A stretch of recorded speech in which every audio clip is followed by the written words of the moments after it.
ഇത് മാസ് മോട്ടോഴ്സിൽ നിന്നാണ് നമ്മുടെ ഹോണ്ട ആക്റ്റീവ വണ്ടി.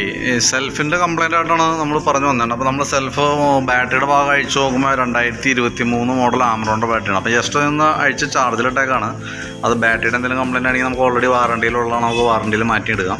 പിന്നെ അതിൻ്റെ ഈ ഫ്രണ്ടിലത്തെ ഈ ഹാൻഡിൽ കവറിൻ്റെ ഭാഗം അതൊക്കെ പൊട്ടിയിട്ട് നമ്മൾ മാക്സിമം അഡ്ജസ്റ്റ് ചെയ്തൊക്കെയിട്ടാണ് പിടിപ്പിച്ചാണ് കേട്ടോ. അപ്പോൾ വീണ്ടും നമ്മൾ സ്ക്രൂ ഒക്കെ ഇട്ട് ഒന്ന് വലിയ പിടപ്പില്ലാത്ത രീതിയിലേക്ക് ആക്കിയിട്ടുണ്ട്. അത് മാറ്റി കളഞ്ഞാൽ തന്നെയാണ് അത് ശരിയാവുള്ളൂ.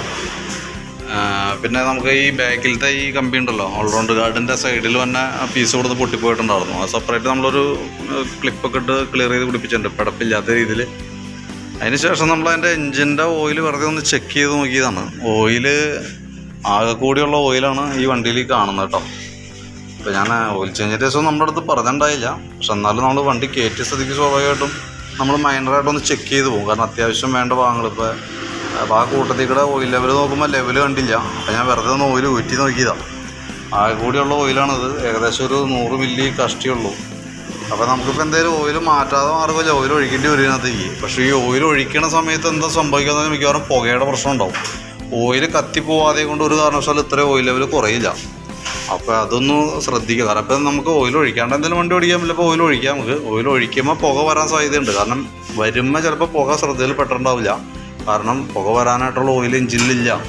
ഇപ്പോൾ നമ്മൾ പുതിയ ഓയിൽ അതിനകത്ത് ഫില്ല് ചെയ്യുന്നുണ്ട്. ഫില്ല് ചെയ്തതിന് ശേഷം സൈലൻസറിൽ ഒരു പക്ഷേ പുകയുടെ പ്രശ്നം കാണിച്ചേക്കാം. അത് സിലിണ്ടർ പിസ്റ്റൻ്റെ തേയ്മാനം കൊണ്ട് വന്ന കംപ്ലൈൻ്റ് ആണ്. അത് ഈ പറഞ്ഞ രീതിയിൽ എത്രത്തോളം കംപ്ലൈൻറ്റ് ഉണ്ടെന്നുള്ളതൊക്കെ നമുക്ക് അഴിച്ചു നോക്കുമ്പോഴാണ് അറിയാൻ പറ്റുള്ളൂ. ഇപ്പോൾ തൽക്കാലം ഓയിൽ ഫില്ല് ചെയ്യുന്നുണ്ട്. കാരണം ഈ കണ്ടീഷനിൽ മറ്റപ്പോൾ നമുക്ക് കൊണ്ടുനടക്കലാണ് പറ്റില്ല. അതുകൊണ്ട് അത് ക്ലിയർ ചെയ്യുന്നുണ്ട് കേട്ടോ. ഇതേപോലെ തന്നെ ബാറ്ററി ഡേസ് ഒന്ന് ചാർജിലിട്ടേക്കാണ്. അതിൻ്റെ കണ്ടീഷൻ നോക്കിയിട്ട് അത് വാറണ്ടിക്ക് അയക്കേണ്ടതാണെങ്കിൽ നമുക്ക് വാറണ്ടിക്ക് അയക്കാം.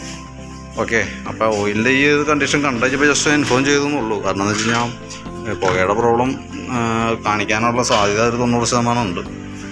അതേപോലെ തന്നെ ഇപ്പോൾ ഓയിൽ ലെവൽ കുറവുള്ളത് കൊണ്ട് തന്നെ ഒരു മാസം കഴിഞ്ഞാൽ ഒന്ന് കയറ്റി ഒന്ന് ചെക്ക് ചെയ്യണം കേട്ടോ. ഒരു മാസം കിലോമീറ്റർ അല്ലെങ്കിൽ ഒരു 1000 കിലോമീറ്റർ ഇതിലേതാണോ ഫസ്റ്റ് തന്നെ അപ്പം ഒന്ന് കയറ്റിയിട്ട് ഓയിൽ ലെവൽ എത്രത്തോളം കുറഞ്ഞു പോകണ്ടെന്നുള്ള ദിവസം ഒന്ന് വിലയിരുത്തണം. ആ ഓയിൽ ഒരുപാട് കുറഞ്ഞു പോകണമെങ്കിൽ എന്താണ് അതിൻ്റെ പോരായ്മ എന്ന് വെച്ചാൽ പരിഹരിച്ച് കൊടുത്തില്ല എന്നുണ്ടെങ്കിൽ വണ്ടിയുടെ എൻജിൻ നിൽക്കും. കാരണം ആ ഒരു കണ്ടീഷനിലാണ് ഇപ്പോൾ വണ്ടി ഓടിക്കൊണ്ടിരിക്കുക കേട്ടോ.